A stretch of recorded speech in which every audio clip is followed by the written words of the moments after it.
City Union Bank all in one ஆப்ல இருந்து video KYC மூலமா வீட்ல இருந்தே பேங்க் அக்கவுண்ட் ஓபன் பண்ணலாம். வீடியோ கால்லயே வெரிஃபிகேஷன் முடிஞ்சிரும். City Union bank.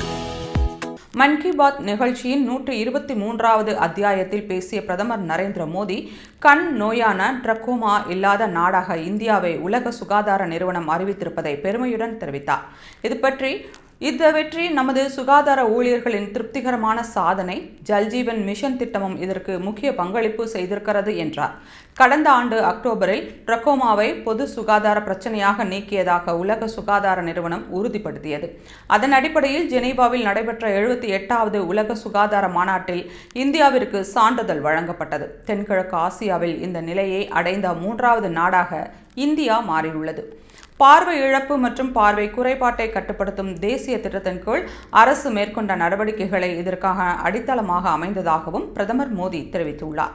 அதனைத் தொடர்ந்து பிரதமர் ஜூன் 21ஆம் தேதி கொண்டாடப்பட்ட சர்வதேச யோகா தினத்தை பற்றி பேசினார். 10 ஆண்டுகளுக்கு முன்பு தொடங்கிய யோகா தினம் இன்று உலக அளவில் பிரம்மாண்ட விழாவாக மாறியுள்ளது. யோகா மனிதர்களின் வாழ்க்கையில் முக்கிய பகுதியாக மாறியுள்ளது என்றார். மேலும் நீண்ட இடைவெளிக்கு பிறகு கைலாஸ் மானசரோவர் யாத்திரை மீண்டும் தொடங்கியிருப்பது மகிழ்ச்சி அளிக்கிறது. இது பக்தர்களுக்கு ஒரு புனித வாய்ப்பு ஆகும். அதுபோலவே ஜூலை 3ஆம் தேதி தொடங்க உள்ள அமர்நாத் யாத்திரை பயணிகளுக்கு ஆன்மீக உற்சாகத்தை அளிக்கும் எனவும் இந்த யாத்திரைகளில் பங்கேற்கும் அனைத்து பக்தர்களுக்கும் தனது வாழ்த்துக்களையும் தெரிவித்தார். இந்த உரையில் மோடி நாட்டின் சுகாதார சாதனைகள், பாரம்பரிய மத யாத்திரைகள் மற்றும் ஆன்மீக தார்மீக வளர்ச்சியை ஒருங்கிணைத்து பேசினார்.